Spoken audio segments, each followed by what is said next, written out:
अब हम ये जानेंगे कि ये जो अलग अलग वायुमंडल के पृथ्वी की सतह के ऊपर जो भी भाग हैं, जो भी सतह बने हैं, अलग अलग लेयर्स हैं, अलग अलग पार्ट हैं, इसमें कौन कौन सी रासायनिक क्रियाएं होती हैं। तो सबसे पहले हम देखेंगे क्षोभ मंडल के बारे में। तो क्षोभ मंडल के अंतर्गत हमने देखा कि इसमें बहुत सारे अवांछनीय ठोस हैं, गैस हैं, बहुत सारे ऐसे गैसेस, ठोस किसी भी रूप में अलग अलग अवस्था में पूरे वातावरण को प्रदूषित करती हैं।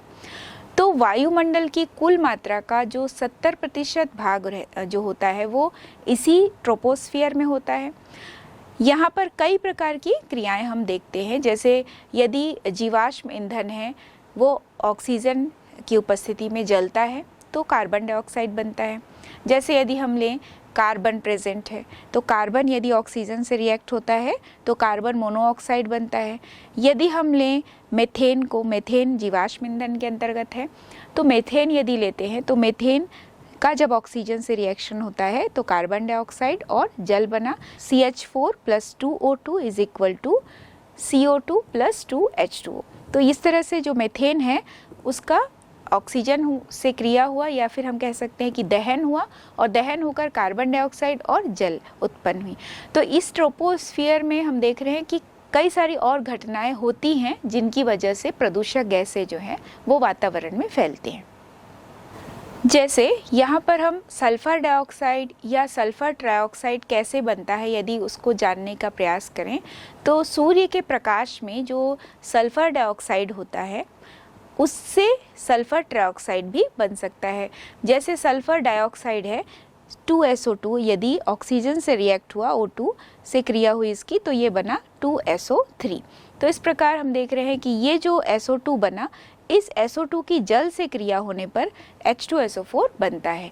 यानी यहाँ पर भी हम देख रहे हैं कि सल्फर डाइऑक्साइड जल वाष्प से क्रिया करके सल्फ्यूरिक अम्ल का निर्माण कर सकता है। तो ये सारी क्रियाएं जो हम देख रहे हैं ये ट्रोपोस्फियर की क्रियाएं हैं, ट्रोपोस्फियर में होने वाली क्रियाएं हैं। ट्रोपोस्फियर में हम देखते हैं कि बहुत सारे जीवाणु होते हैं, उन जीवाणुओं द्वारा भी किसी यौगिक का विघटन हो सकता है। तो जैसे जीवाणु द्वारा जिन यौगिकों का अपघटन होता है, यदि जीवाणु उस यौगिक का अपघटन करते हैं तो एक तरह से ऑक्सीकृत करते हैं कह सकते हैं। तो चूंकि जो कार्बनिक यौगिक है, जनरली कार्बनिक यौगिक यानी उसमें कार्बन होगा, हाइड्रोजन होगा, तो यदि कोई कार्बनिक यौगिक जीवाणु द्वारा विघटित होता है तो वो कार्बन डाइऑक्साइड बनाता है और जल बनाता है। ऐसे ही हमारे आसपास प्रकाश संश्लेषण की क्रिया हरे पौधों में होती है। तो प्रकाश संश्लेषण जैसी बहुत ही इम्पॉर्टेंट जो रिएक्शन होता है, जो कि एक पारिस्थितिक तंत्र का एक बहुत ही इम्पॉर्टेंट एक पार्ट होता है, तो ये भी इसी परत में होती है। कार्बन डाइऑक्साइड जल से क्रिया करता है, सूर्य के प्रकाश की उपस्थिति में, क्लोरोफिल की उपस्थिति में बनता है यहाँ पर कार्बोहाइड्रेट यानी C6H12O6 और ऑक्सीजन गैस मुक्त होती है। तो यहाँ हम देख रहे हैं कि किस तरह से कार्बन डाइऑक्साइड जो है वो यूज़ भी हो रहा है और कई घटनाओं में हम देख रहे हैं कि कार्बन डाइऑक्साइड निकल भी रहा है। और यहाँ पर चूँकि जीवित जीव है तो जितनी भी घटनाएं होती हैं लगभग हम देख रहे हैं कि जीवित जीवों में भी हो रही है और अजैविक घटकों के कारण भी कहीं कहीं पर ये रिएक्शन जो है वो प्रभावित हो रही है। अगला जो लेयर है, अगला जो पार्ट है वो है समताप मंडल का या स्ट्रेटोस्फियर का। इस स्ट्रेटोस्फियर में बहुत सारी प्रकाश रासायनिक अभिक्रियाएं भी होती हैं। तो ये जो प्रकाश रासायनिक अभिक्रियाएं होती हैं, नाम से ही स्पष्ट है कि जो ऑक्सीजन का प्रकाश की उपस्थिति में रासायनिक विघटन होगा। तो यदि ऑक्सीजन का रासायनिक विघटन होगा तो O2 = O+O, यहाँ पर H न्यू है जो कि एक प्रकाश फोटोन को यहाँ पे दर्शाता है। तो यहाँ पर ये नवजात ऑक्सीजन में विभक्त हुआ। अब ये जो नवजात ऑक्सीजन है यहाँ पर हम देख रहे हैं कि ये फिर से प्रकाश रासायनिक क्रिया इसके अंतर्गत हो रही है, यानी फिर से इसमें ऑक्सीजन के साथ रिएक्शन हो रहा है। तो यहाँ पर प्राप्त होता है O2 यानी O2 अणु, इसके साथ एक ऑक्सीजन परमाणु जो कि उत्तेजित हम कह सकते हैं। तो O+O+O = O2+O उत्तेजित एक परमाणु है ऑक्सीजन का जो आगे और रिएक्शन को प्रभावित करेगा, ये यहाँ पर उत्पन्न होता है। अब यहाँ पर जो उत्तेजित ऑक्सीजन परमाणु होता है, ये परमाणु प्रकाश के दृश्य क्षेत्र में से अलग अलग नैनोमीटर के अलग अलग, जैसे 636, 630 या 558 नैनोमीटर तरंग दैर्घ्य के विकिरण को ये निकालते हैं। तो इसे हम वायु दीप्ति भी कहते हैं, यानी इस तरह की जो घटना होती है इसे हम वायु दीप्ति कहते हैं। अगला जो रिएक्शन है प्रकाश रासायनिक घटना के अंतर्गत, वो है ये जो नवजात ऑक्सीजन है, ये यदि फिर से इस पर एक फोटोन पड़ता है, यानी H न्यू इससे रिएक्ट होता है, तो यहाँ पर ये ओजोन का जो उत्तेजित परमाणु है ये ऑक्सीजन आयन में और इलेक्ट्रॉन में परिवर्तित होता है, यानी O प्लस इलेक्ट्रॉन। तो यहाँ पर हम देखते हैं कि ये जो ऑक्सीजन परमाणु है ये एक इलेक्ट्रॉन निकालता है और एक इलेक्ट्रॉन निकालकर ये O प्लस आयन में परिवर्तित हो जाता है। अब यहाँ पर जो ऑक्सीजन है वो पुनः ऑक्सीजन से रिएक्ट होता है और ओजोन लेयर में परिवर्तित होता है, यहाँ पर ओजोन बनता है। तो ऑक्सीजन परमाणु इसी भाग में फिर से ऑक्सीजन अणु से मिल जाता है और ऑक्सीजन अणु से मिलने के बाद ये ओजोन में परिवर्तित हो रहा है, तो O2 plus O is equal to ozone. तो ये ओजोन लेयर भी इस समताप मंडल में बनता है। अब यहाँ ओजोन बनने के बाद जब इस पर फिर से फोटोन पड़ता है, एक विकिरण, तो ये यूवी रेज की उपस्थिति में, हम कहें कि यूवी रेज की उपस्थिति में ये ओजोन विघटित होता है और O2 और ऑक्सीजन नवजात परमाणु के रूप में ये विघटित हुआ, तो ये O3 is equal to O2 plus O इसमें विघटित हो गया। अब यहाँ पर जो ये ऑक्सीजन निकला, नवजात ऑक्सीजन, ये नवजात ऑक्सीजन फिर से ओजोन से क्रिया करता है और जब O3 प्लस O करते हैं तो वापस हम देखते हैं कि ऑक्सीजन के ही दो अणु प्राप्त हो रहे हैं, O2 प्लस O2। तो किस तरह से हमने देखा कि ओजोन लेयर में ओजोन बनता है और यही ओजोन फिर से विघटित होता है और ऑक्सीजन अणु, दो अलग अलग ऑक्सीजन अणु में ये परिवर्तित होता है।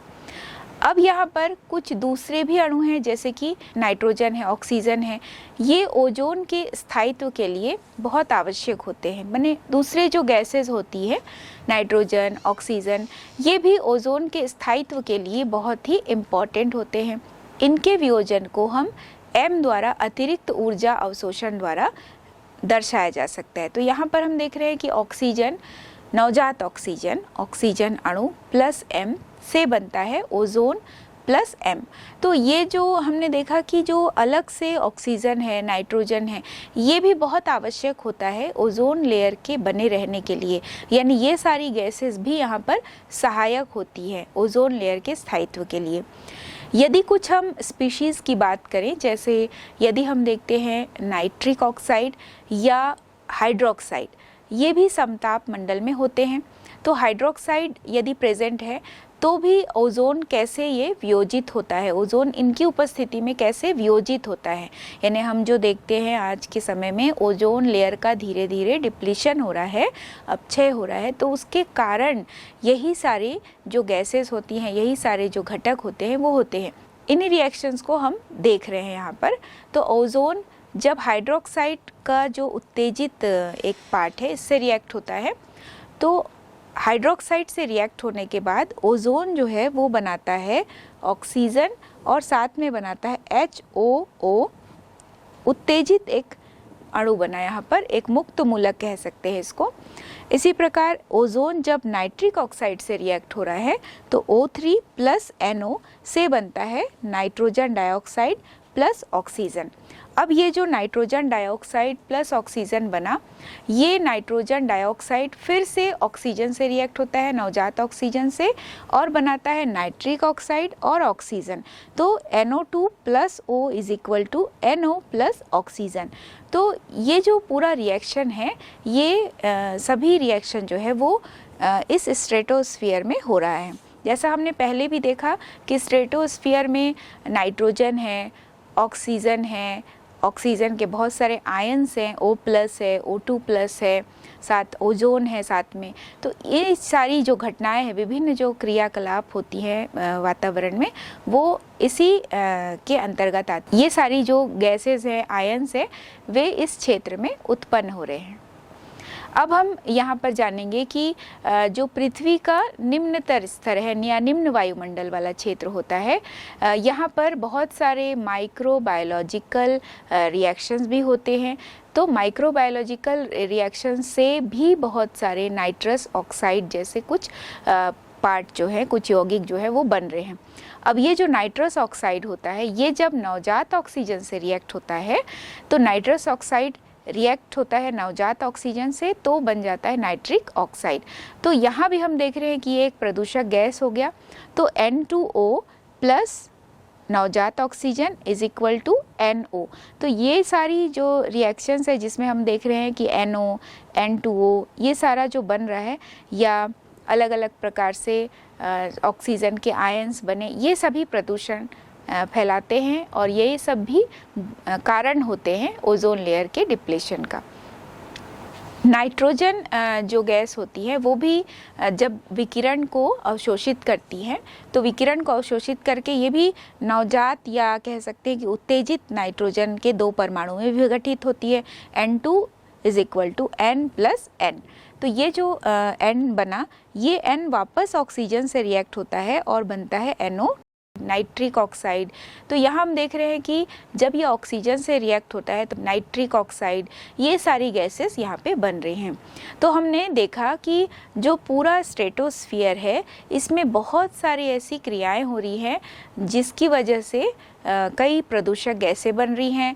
साथ ही हम देख रहे हैं कि ओजोन जो लेयर है उसके स्थायित्व के लिए ये सारी गैसें किस प्रकार सहायक भी हैं, और कहीं कहीं पर हम देख रहे हैं कि ये इनके डिप्लेशन का कारण भी बनती हैं।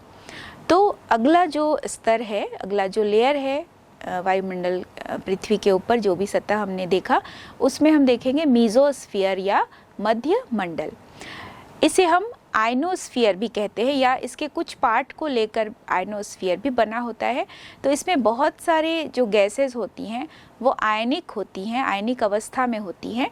इस वजह से इस लेयर में आयनोस्फीयर नाम भी कभी कभी इसका लिया जाता है। यहाँ पर हम जब मध्यमंडल की बात करते हैं तो वहाँ भी बहुत सारे आयन्स हैं, इसलिए उसको हम आयनोस्फीयर का कुछ पार्ट कह सकते हैं। वैसे ही जो आयनोस्फीयर के अंतर्गत जो आयन्स होते हैं, बहुत सारे आयनिक रिएक्शंस यहाँ पे हमको देखने को मिलती है। चूँकि ये सारे जो आयनिक रिएक्शंस होते हैं ये आयनों के कारण होती हैं, तो इनमें कुछ रिएक्शंस को हम यहाँ पे जानेंगे। जैसे ऑक्सीजन, ये ऑक्सीजन जब O2+ आयन से रिएक्ट होता है तो ये बनता है O2+ प्लस ऑक्सीजन नवजात परमाणु। यहाँ पर ये जो ऑक्सीजन नवजात परमाणु है, ये ऑक्सीजन का नवजात परमाणु जब नाइट्रोजन से रिएक्ट होता है तो नाइट्रोनियम आयन बनता है, यानी NO+। तो ये NO+ बना और इसके साथ नाइट्रोजन का जो एक नवजात नाइट्रोजन परमाणु हम इसे कह सकते हैं, ये बनता है। इसी तरह से जो N2+ है या ऑक्सीजन है, यानी N2+ आयन और ऑक्सीजन जब रिएक्ट होते हैं तो नाइट्रोजन गैस बनता है और O2+ आयन बनता है। तो यहाँ हम देख रहे हैं जितने भी रिएक्शन से कहीं ना कहीं यहाँ पर आयन्स या तो पार्टिसिपेट कर रहे हैं, यानी कहीं ना कहीं ये आयन अभिकारक है, और कहीं ना कहीं यहाँ पर आयन उत्पन्न भी हो रहा है, यानी आयन उत्पाद के रूप में भी है। तो ये एक आयनिक रिएक्शन वाला पूरा क्षेत्र हो गया। अगला हम देखेंगे थर्मोस्फीयर। तो ये भी आयनोस्फीयर का थोड़ा सा पार्ट बनाता है। तो यहाँ पर आयनोस्फीयर का ही एक भाग इसे हम कह सकते हैं। तो यहाँ भी बहुत सारे अणु, परमाणु जो गैस होते हैं, अणु जितने भी गैसेस होते हैं उनके अणु हैं, परमाणु हैं, वो आयनिक रूप में देखे जाते हैं। तो बहुत सारे जो रिएक्शंस होती हैं, रासायनिक अभिक्रियाएं होती हैं, वो इन्हीं स्पीशीज़ के कारण, यानी जो आयनिक स्पीशीज़ होती हैं जैसे ऑक्सीजन है, नाइट्रोजन है, इनमें, या नाइट्रिक ऑक्साइड है जिसे हम नाइट्रोनियम आयन यानी NO+ यदि है तो नाइट्रोनियम आयन कहेंगे, ये सारे आयन्स यहाँ पर बनते हैं। तो इसका भी कुछ क्षेत्र जो है वो थर्मोस्फीयर का या आयनोस्फीयर में के रूप में जाना जाता है। अब हम प्रदूषण शब्द जो है वो कहाँ से उत्पन्न हुआ या इसका क्या अर्थ है, इसको जानेंगे। प्रदूषण यानी पॉल्यूशन। पॉल्यूशन शब्द की जो उत्पत्ति है वो लैटिन भाषा के पॉल्यूशनेम शब्द से हुई है, जिसका अर्थ होता है गंदा करना या अपवित्र करना। तो ये जो शब्द होता है, इसका जो हिंदी अर्थ है, इसी से हम बहुत सारी चीज़ें समझ पा रहे हैं कि यदि हम किसी आसपास के अपने जो क्षेत्र है उसे हम गंदा करते हैं या हम अपवित्र करते हैं, किसी भी घटक के वजह से वह हो सकता है, इसे हम पॉल्यूशन कहेंगे। या अपने आसपास होने वाली जितनी भी अवांछनीय घटनाएं होती हैं, चाहे वो मानवीकृत हो, चाहे वो प्राकृतिक घटनाओं की वजह से हो रहा हो, ये सभी जो है वो प्रदूषण के अंतर्गत आता है।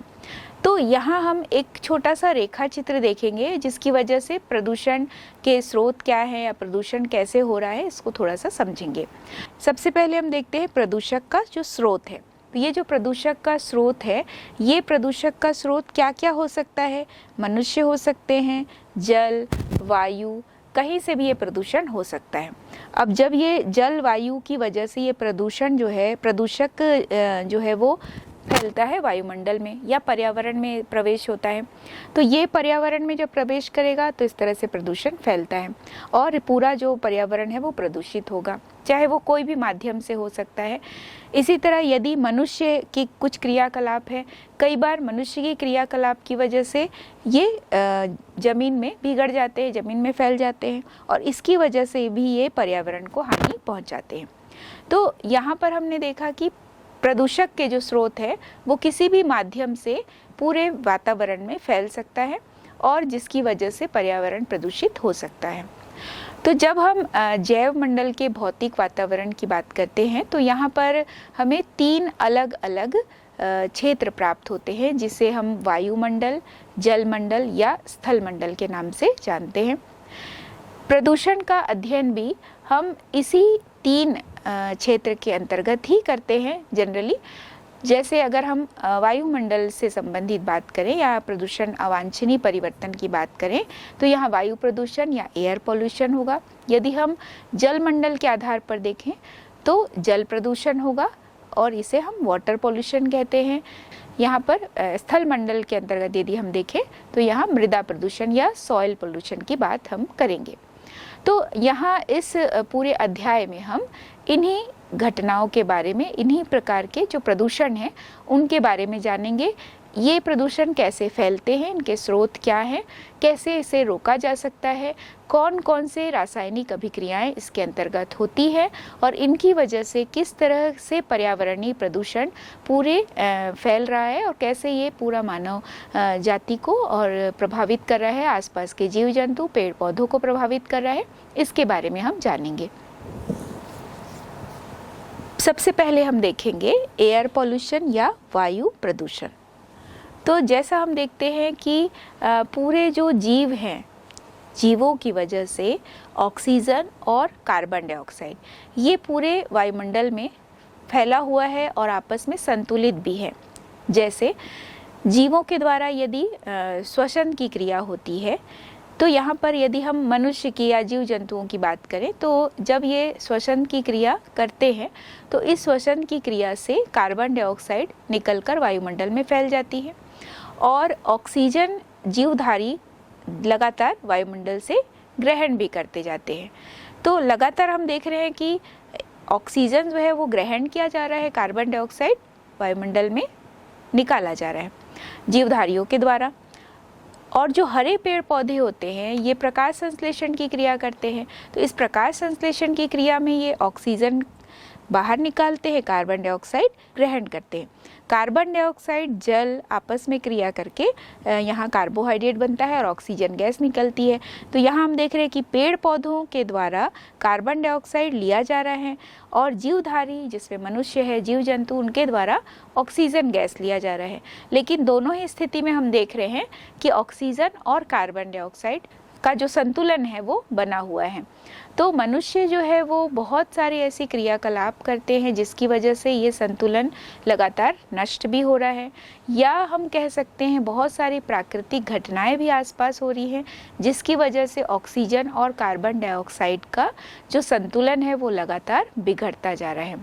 तो ये जो गैसेस हैं जो अभी संतुलित अवस्था में हैं, चाहे वो पेड़ पौधों की वजह से हो या मनुष्य या जीव जंतु की वजह से हो, धीरे धीरे हम देख रहे हैं कि इसमें लगातार असंतुलन बढ़ रहा है और यही वायु प्रदूषण का कारण भी बनता जा रहा है। तो जब हम वायु प्रदूषण को परिभाषित करेंगे तो वायु में बहुत सारे जो अनैच्छिक गैसेस है, जैसा हमने देखा कि अनैच्छिक गैसेस में कार्बन डाइऑक्साइड है, नाइट्रिक ऑक्साइड है, नाइट्रोजन डाइऑक्साइड है, सल्फर डाइऑक्साइड है, ये सारी गैसेस होती हैं। और बहुत सारे ऐसे पार्टिकल्स होते हैं, कुछ कणिकाएं होती है, जैसे यदि कार्बन पार्टिकल की बात करें, इसकी मात्रा यदि वायु में लगातार बढ़ती जाएगी, क्योंकि ये सारे जो पदार्थ हैं, कणिकाएं हैं हो चाहे गैसेस हों, प्रदूषक, ये सब जब अपने क्वांटिटी से जितना इसका मान होना चाहिए उस मान से यदि ये मान ज़्यादा हो जाएगा पूरे वातावरण में तो वायु प्रदूषण होता है। तो वायु प्रदूषण जो है, वायु में होने वाला जो अनैच्छिक गैसेस होती हैं, वह अनैच्छिक गैस हो तथा कणिकाओं, इसके द्वारा यानी सांद्रण में वृद्धि हो रही है, पूरे वायुमंडल में इनके सांद्रण में वृद्धि होगी, तो इसके सांद्रण में जब अधिक वृद्धि होती है तो वायु प्रदूषण होता है। वायु प्रदूषण के जो स्रोत हैं उसके बारे में यदि हम देखें तो बहुत सारे कारण हैं, मानवीय क्रियाकलाप द्वारा भी और कुछ प्राकृतिक भी, जो कि वायु प्रदूषण का कारण बनते हैं। जैसे हम यदि प्राकृतिक क्रियाओं की बात करें तो इसमें ज्वालामुखी का फटना या वनों में आग लगना जिसे हम दावानल कहते हैं, या वनस्पतियों से क्या वाष्पोत्सर्जन, ये भी अपने आप ही होता है। और बहुत सारे ऐसे कार्बनिक यौगिक होते हैं, इनकी वजह से भी प्रदूषक जो गैसेस होती हैं वो वायुमंडल में प्रवेश करती है। कई बार हम देखते हैं कि कोई भी कार्बनिक पदार्थ जो है वो लगातार सड़ता जाता है और उसके सड़ने से बहुत सारे बैक्टीरिया जो है वो फैलते हैं और इनकी वजह से वायु प्रदूषण फैलता है। तो वायु प्रदूषण की वजह से बहुत सारी जो गैसेस हैं वो लगातार उनका जो सांद्रण है वो वायु में बढ़ता जा रहा है और जो कि वायु प्रदूषण का कारण बन रहे हैं। कई मानवीय क्रियाकलाप भी हैं, जैसे कि ऑटोमोबाइल का क्षेत्र है, मान लीजिए वाहन है, उनसे निकलने वाली जो गैसेस होती है, उसमें जो उपयोग होने वाला ईंधन है उसका जब दहन होता है तो भी बहुत सारी गैसेस निकलती हैं। बहुत सारे उद्योग हैं जिससे बहुत सारी गैसेस, अपशिष्ट गैस जो है वो निकलती है। कई ईंधन हैं जो घरों में भी उपयोग में लाए जाते हैं, या कई दूसरे जो क्रियाकलाप है उसमें भी कई ईंधनों का प्रयोग होता है। इसमें भी बहुत सारे ईंधनों का जलना होता है और उसकी वजह से बहुत सारे जो प्रदूषक गैसेस है वो निकलती हैं। तो वायु प्रदूषक जो है वो मुख्य रूप से यदि हम इसे कैटेगराइज करें, वर्गीकृत करें, तो ये दो भाग में वर्गीकृत होगा। एक है गैसीय प्रदूषक और दूसरा है कणीय प्रदूषक। नाम से ही स्पष्ट है गैसीय प्रदूषक, तो इसमें इसके अंतर्गत सभी गैसेस होती हैं। ये जो गैसेस हैं वो कौन कौन सी हो सकती है, किन किन तत्वों से होती हैं वो देखेंगे, जैसे सल्फर का, नाइट्रोजन का या कार्बन के जितने भी ऑक्साइड्स हैं ये सारे प्रदूषक गैसेस के अंतर्गत आते हैं। साथ ही हाइड्रोकार्बन, H2S या मीथेन या बहुत सारे ऑक्सीडेंट्स, ओजोन, ये सारे भी प्रदूषक गैसेस के अंतर्गत, या इसे हम गैसीय प्रदूषक भी कहते हैं। कणीय जो प्रदूषक होते हैं इसके अंतर्गत धुआं है या धूल है, इस तरह से जो धूम्र जिसे हम कहते हैं, कोहरा, ये धुंध या पूरा जो कोहरा जब फैलता है तो उसमें भी बहुत सारे पार्टिकल्स होते हैं, प्रदूषक पार्टिकल होते हैं, कण होते हैं, जिसकी वजह से प्रदूषण फैलता है। जो वायु प्रदूषण होता है उसको हम कई प्रकार से वर्गीकृत करते हैं। तो जैसे इसे हम वायु प्रदूषक को यदि अलग अलग प्रकार से वर्गीकृत किया जाए तो ये दो प्रकार के होते हैं वायु प्रदूषक। तो प्राथमिक वायु प्रदूषक और द्वितीयक वायु प्रदूषक। तो ये जो प्राथमिक वायु प्रदूषक होते हैं ये क्या होते हैं?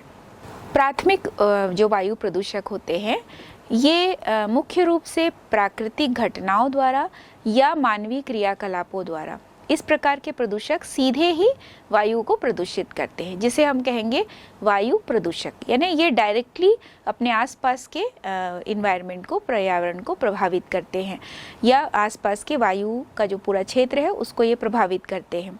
तो इसमें बहुत सारी ऐसे गैसेस होती हैं जैसे कि carbon dioxide, carbon monoxide, sulphur dioxide, nitric oxide, nitrogen dioxide, या बहुत सारे जो पार्टिकल्स हैं, बहुत सारे सस्पेंडेड पार्टिकल्स होते हैं, बहुत सारे हाइड्रोकार्बन होते हैं। ये सब डायरेक्टली वायु को प्रभावित करते हैं, चाहे वो मानवीय क्रियाकलाप द्वारा हो, चाहे वो प्राकृतिक घटनाओं से उत्पन्न गैसेस हो। तो इसे हम प्राथमिक प्रदूषक के अंतर्गत या प्राथमिक वायु प्रदूषक के अंतर्गत रखते हैं। दूसरा हम देखेंगे द्वितीयक वायु प्रदूषक। ये जो द्वितीयक वायु प्रदूषक होता है, ये ऐसे वायु प्रदूषक होते हैं जो कि वायुमंडल में पहले से प्रेजेंट जो प्रदूषक है उनके परस्पर रासायनिक क्रिया के कारण बनते हैं। यानी जो पहले से वायुमंडल में कुछ गैसेस हैं और वहाँ पर इनके वजह से, इनके साथ क्रिया करके ये अलग तरह का एक प्रदूषक बना लेते हैं और इसकी वजह से पूरा वायुमंडल प्रभावित होता है। तो यहाँ पर ये जो प्रदूषक है वो कहे जाएंगे द्वितीयक वायु प्रदूषक। तो ये जो द्वितीयक वायु प्रदूषक होते हैं, इनका वायुमंडल में पहले से कोई अस्तित्व नहीं होता है। ये जो वायु में प्रेजेंट जो दूसरी गैसेस है उनसे ये रिएक्ट होकर के, उनके द्वारा जब ये क्रिया कर लेते हैं तो उनसे क्रिया करके ये नई तरह के कुछ प्रदूषक को उत्पन्न करते हैं, जिसकी वजह से पूरा वायुमंडल प्रभावित होता है। यहाँ पर हम सल्फर ट्राइऑक्साइड या सल्फ्यूरिक अम्ल का उदाहरण देखेंगे कि सल्फ्यूरिक अम्ल कैसे बना। तो वायुमंडल में सल्फर डाइऑक्साइड पहले से प्रेजेंट है, ये जब ऑक्सीकृत हो रहा है तो ये बनाता है सल्फर ट्राइऑक्साइड। अब ये जो सल्फर ट्राइऑक्साइड है ये जल से क्रिया करता है तो बनता है H2SO4। तो हम ये कह सकते हैं कि वायुमंडल में पहले से जो सल्फर डाइऑक्साइड प्रेजेंट है ये यहाँ पर प्राथमिक प्रदूषक है। अब ये सल्फर डाइऑक्साइड परिवर्तित होता है सल्फर ट्राइऑक्साइड में, तो ये कहलाएगा सल्फर ट्राइऑक्साइड जो है, ये सल्फर ट्राइऑक्साइड कहलाएगा द्वितीयक प्रदूषक, जो पहले से पूरे वातावरण में नहीं था, लेकिन सल्फर डाइऑक्साइड की क्रियाओं के कारण सल्फर ट्राइऑक्साइड यहाँ पर बना। और ये जो सल्फर ट्राइऑक्साइड है जब ये जल से क्रिया करता है तो सल्फ्यूरिक अम्ल बनता है। तो यहाँ जो सल्फ्यूरिक अम्ल बना या सल्फर ट्राइऑक्साइड बना, ये द्वितीयक प्रदूषक होते हैं। यहाँ हम कुछ और एग्जाम्पल देखेंगे, जैसे प्रकृति में पहले से यदि नाइट्रिक ऑक्साइड प्रेजेंट है, ये नाइट्रिक ऑक्साइड जब ऑक्सीजन से क्रिया करते हैं, तो नाइट्रिक ऑक्साइड पहले से प्रेजेंट है, वायु में है, तो ये प्राथमिक प्रदूषक होगा। जब ये ऑक्सीजन से क्रिया करता है यानी NO+ ऑक्सीजन, तो ये बन जाता है NO2। तो NO2 जो है वो यहाँ पर द्वितीयक प्रदूषक की तरह कार्य करता है। अब जब ये नाइट्रिक ऑक्साइड नाइट्रोजन से रिएक्ट करता है तो नाइट्रोजन से क्रिया करने के बाद ये फिर से एक दूसरे द्वितीयक प्रदूषक में परिवर्तित हो गया, नाइट्रस ऑक्साइड N2O। तो NO plus N2 is equal to N2O। तो यहाँ पर ये NO2 जो बना वो फिर से हाफ ऑक्सीजन और जल से क्रिया करता है और बनाता है नाइट्रिक अम्ल। तो ये जो नाइट्रिक अम्ल है ये भी एक बहुत अधिक कारण होता है अम्ल वर्षा का। तो अम्ल वर्षा जो है इन्हीं सल्फ्यूरिक अम्ल और नाइट्रिक अम्ल की वजह से ही होती है। और ये कह सकते हैं अम्ल वर्षा जो है वो वायु प्रदूषण का ही एक दुष्प्रभाव होता है, जिसे हम और डिटेल में समझेंगे।